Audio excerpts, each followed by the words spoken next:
सबक। सोमू, ओ सोमू, कहाँ है तू? पढ़ाई लिखाई करनी भी है या अपने पिता की तरह रिक्शा ही चलाना है? तेरे माँ बाप अनपढ़ गवार जरूर है, पर इतना तो जानते हैं कि पढ़ाई लिखाई की जिंदगी में क्या कीमत होती है। बेटा, हमारी जिंदगी तो गुजर जाएगी जैसे तैसे, पर तू तो अपना जीवन सुधार ले। कह कह कर थक चुकी हूँ, पर तेरे कान पर तो जूं तक नहीं रेंगती। बेलगाम घोड़ी की तरह सारा दिन इधर उधर भटकता रहता है। आज जल्दी से तुझे कुछ खिला दूं, फिर मुझे काम पर भी जाना है। और देख, मेरे पीछे से कोई शरारत नहीं, चुपचाप घर पर बैठकर अपनी पढ़ाई करना तू, समझा? सोनू ने हाँ में सिर तो हिला दिया, पर वो कहाँ घर पर बैठने वालों में से था। मौका देखते ही निकल पड़ा। किताबों को देखकर तो वो ऐसे चिढ़ता था जैसे उनसे बड़ा दुश्मन और कोई है ही नहीं। फिर यहाँ पढ़ने का तो सवाल ही नहीं उठता। सोमू एक 7 साल का बड़ा ही नटखट और चंचल दिमाग का बच्चा था। वो अपनी माँ रमा और पिता उमेश के साथ शहर से दूर एक छोटी सी बस्ती में रहता था। सोमू के पिता रिक्शा चलाते थे और माँ छोटे बड़े घरों में झाड़ू पोछा और खाना बनाने का काम करती थी। घर की आर्थिक स्थिति बहुत अच्छी नहीं थी। दोनों की आमदनी से किसी प्रकार घर का गुजारा चलता था। जमा पूंजी के नाम पर भी उनके पास कुछ नहीं था। किंतु इंसान कितना भी गरीब हो, माता पिता की ममता गरीब नहीं होती। रमा और उमेश भी अपने बच्चे से बहुत प्यार करते थे। भले ही उसे सहूलियत ऐशो आराम नहीं दे पाते थे, पर माँ की कमी कभी नहीं होने दी। सोमू के माता पिता की हैसियत नहीं थी कि अपने बेटे को किसी बड़े स्कूल में पढ़ाए, इसीलिए उन्होंने पास ही के एक सरकारी स्कूल में सोमू का दाखिला करवा दिया था। रमा और उमेश चाहते थे कि उनका बेटा पढ़ लिख कर कुछ अच्छा काम करे, अच्छी जिंदगी बसर करे, किंतु पढ़ने लिखने में सोमू का बिल्कुल भी मन नहीं लगता था। सोमू की तो दुनिया ही अलग थी। स्कूल खत्म होने के बाद पूरा दिन दोस्तों के साथ बस्ती भर में मटर गश्ती करता रहता। बस्ती के बच्चों के साथ मारपीट लड़ाई झगड़ा। आए दिन सोमू की शिकायत लेकर कोई ना कोई रमा के दरवाजे पर खड़ा ही मिलता था। रमा सोमू को बहुत समझाती, कभी प्यार से तो कभी फटकार से, किंतु उसके ऐसे भाव के कारण अक्सर चिंतित रहती थी। उसे इस बात की चिंता खाई जा रही थी कि उसके बेटे का भविष्य भी क्या उसी के जैसा होगा? क्या वो भी रिक्शा चलाकर मजदूरी कर अपना जीवन व्यतीत करेगा? रमा के बहुत डांट लगाने के बाद भी जब सोमू नहीं सुधरा, तो रमा ने तय किया अब से स्कूल के बाद वो सोमू को अपने साथ लेकर जाएगी। और इसके लिए रमा ने उन घरों से इजाजत भी ले ली थी जहां वो काम किया करती थी। पहले तो सोनू ने जिद पकड़ ली कि वो रमा के साथ कहीं नहीं जाएगा, उसे अपने दोस्तों के साथ ही खेलना है। किंतु रमा के बहुत डांटने फटकारने के पर सोमू रमा के साथ चलने के लिए तैयार हो गया था। चलते चलते रास्ते भर रमा सोमू को समझाती रही थी, देख सोमू, वहां जाकर कोई बदमाशी नहीं करेगा तू। वो बड़े लोग हैं, उनके रहने बोलने चलने का तरीका हम सब से बहुत अलग है। तू बस एक कोने में बैठकर अपनी पढ़ाई करेगा, ठीक है? रमा ने सोमू की ओर देखते हुए कहा। तू सुन भी रहा है मैं क्या कह रही हूँ? सोमू ने सिर हिलाते हुए कहा। हाँ, मैं सब सुन रहा हूँ। सोमू माँ की बात पर हाँ में हाँ तो मिला रहा था, किंतु कहीं न कहीं वो उसकी बातों को अनसुनी भी कर रहा था। उसका चंचल दिमाग बस शरारत करने के लिए मचल रहा था, पर रमा के मजबूत हाथों की पकड़ से छूट पाता तभी तो कुछ कर पाता। तभी चलते चलते रास्ते में एक महिला बड़े ही गुस्सेलू अंदाज में एक रोते हुए बच्चे के साथ तेजी से उसकी ओर बढ़ती हुई नजर आई। सामने आते ही अचानक उस महिला ने सोमू का हाथ जोर से अपनी तरफ खींचते हुए उसे आगे की ओर धकेला। पहले तो रमा को कुछ समझ नहीं आया कि आखिर हो क्या रहा है। रमा ने शांति से उस महिला से बात करनी चाहिए, किंतु वो कुछ सुनने को तैयार ही नहीं थी। तभी उसने सोमू को मारने के लिए अपना हाथ उठाया। यह सब देखकर रमा से रहा नहीं गया। उसने उस महिला का हाथ बीच में ही रोककर बड़ी ही विनम्रता से पूछा, आखिर बात क्या है? आप क्यों इतने क्रोधित हो रही है? किया क्या है मेरे बेटे ने जो आप जानवरों की तरह उसे मारने पर तुली हुई है? रमा की बात सुनकर उस महिला का गुस्सा फूट पड़ा और वो जोर जोर से चिल्लाने लगी, किया क्या है तुम्हारे बेटे ने? पूछो अपने लाल से। तुम्हारे बेटे ने मेरे बेटे की गेंद तो चुराई ली है, साथ में उसे बुरी तरह मारा भी है। देखो इसके चेहरे और हाथ पर यह निशान, कितनी बुरी तरह से पीटा है मेरे बेटे को, और तुम कह रही हो किया क्या है? रमा ने गुस्से से सोमू की ओर देखा और पूछा, सोमू ठीक ठीक बता, क्या तेरी शरारत है ये? तेरे पास तो अपनी गेंद है ना, फिर इसकी गेंद क्यों चुराई? चुराई तो चुराई, इसे मारा भी तूने? कोई जवाब है तेरे पास इसका?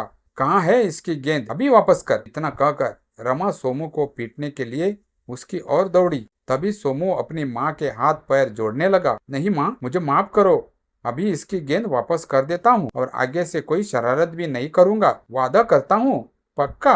रमा को सोमू पर गुस्सा भी बहुत आ रहा था और दया भी। रमा और उसके बेटे की बात सुनकर उस महिला का गुस्सा आसमान पर चढ़ गया। बहुत हो गया, बंद करो तुम लोग यह माँ बेटे का नाटक। अरे, गेंद वापस देने से क्या मेरे बेटे का दर्द ठीक हो जाएगा? जब तक मेरा बेटा उसके गालों में 2 थप्पड़ नहीं लगाएगा, मैं इसे नहीं छोड़ूंगी। इतना कहकर वो महिला अपने बेटे को सोमू को मारने के लिए उकसाने लगी। रमा ने उस महिला को समझाने की बहुत कोशिश की कि देखिए बहन जी, आप ठीक कह रही है, गेंद वापस करने से आपके बेटे का दर्द नहीं जाएगा, पर मेरे बेटे को मारने से भी तो नहीं जाएगा। और बच्चे तो आपस में लड़ते ही है, आज लड़ रहे हैं, कल दोस्त बन जाएंगे। हम और आप बीच में नहीं पड़ते हैं, तभी अच्छा होगा। मेरे बेटे से गलती हो गई जो आपके बेटे को मारा, किंतु वापस मेरे बेटे को मार कर आपको क्या मिलेगा? सोमू अभी आपकी गेंद वापस कर देगा। किंतु वो महिला किसी भी कीमत पर समझने को तैयार ही नहीं थी। वो रमा से कहने लगी, अब बात गेंद की नहीं है,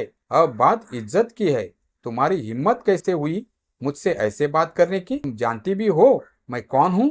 अब जब तक तुम्हारे बेटे की पिटाई मेरे बेटे के हाथों नहीं हो जाती, मुझे और मेरे बेटे को चैन नहीं आएगा। रमा को अब पानी सर से उतरता नजर आया। समझ नहीं पा रही थी मामले को कैसे सुलझाया जाए। रमा समझ रही थी कि सोनू ने गलती की है, पर अपनी आंखों के सामने अपने बेटे मार खाता हुआ भी तो नहीं देख सकती थी। सोमू भी उस महिला के डर से अपनी माँ के आंचल के पीछे छुप गया और रोते रोते कहने लगा, माँ इस बार बचा लो, नहीं तो यह औरत मुझे मार देगी।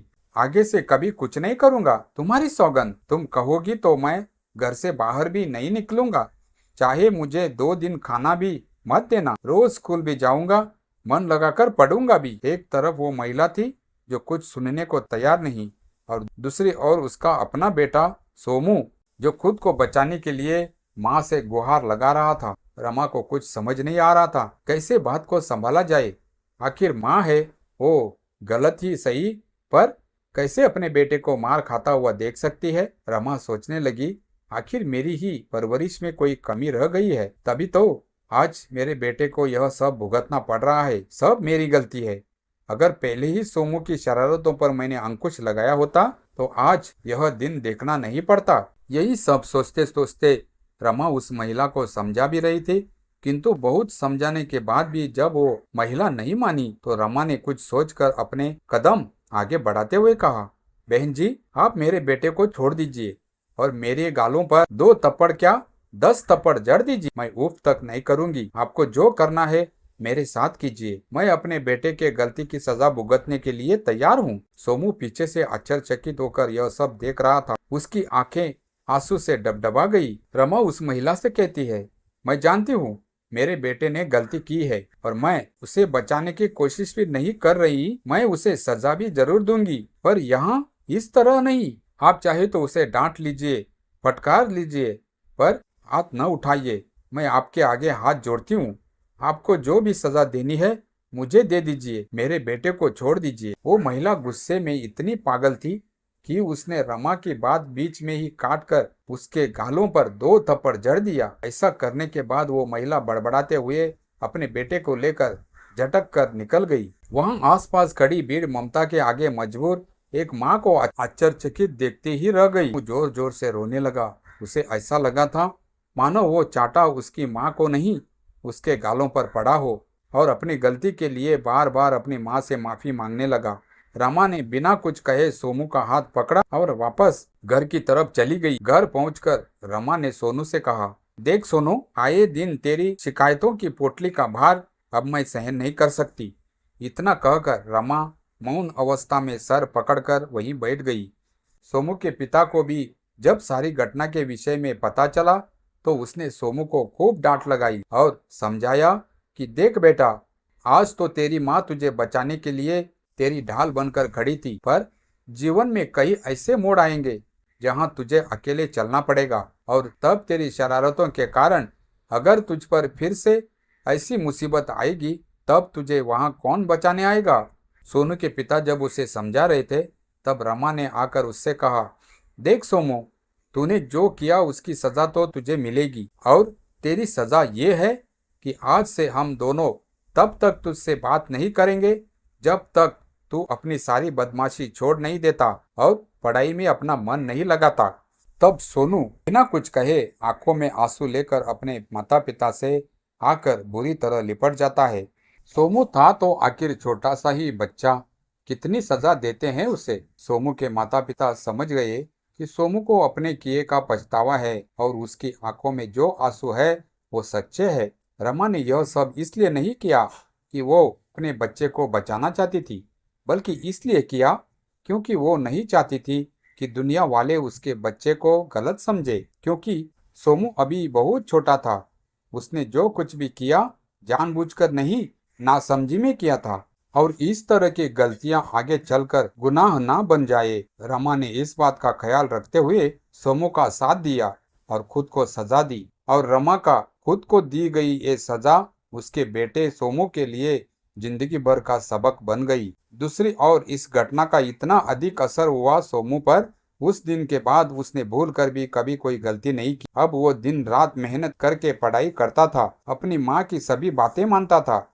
इस घटना ने सोमू को पूरी तरह से बदल दिया। सोमू ने पढ़ लिख कर एक अच्छी नौकरी ही नहीं हासिल की, बल्कि एक अच्छा इंसान भी बना।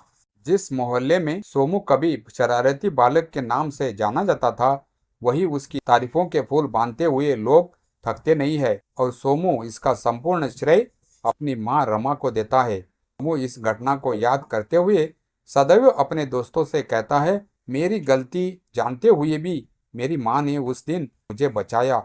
जो थप्पड़ मेरे गालों पर पड़ने वाला था वो मेरी माँ ने अपने ऊपर ले लिया। सच कहते हैं, ऐसी होती है माँ, संतान पर आने वाली हर मुसीबत को अपने ऊपर लेने के लिए सदैव तत्पर रहती है। अगर उस दिन रमा ने सोमू को पीटने दिया होता या सभी के सामने उसे खुद ही पीटने लगती तो हो सकता था सोमू का मनोबल गिर जाता, वो खुद को दोषी मानने लगता और उसके बाद शायद कोई गलत राह भी चुन लेता।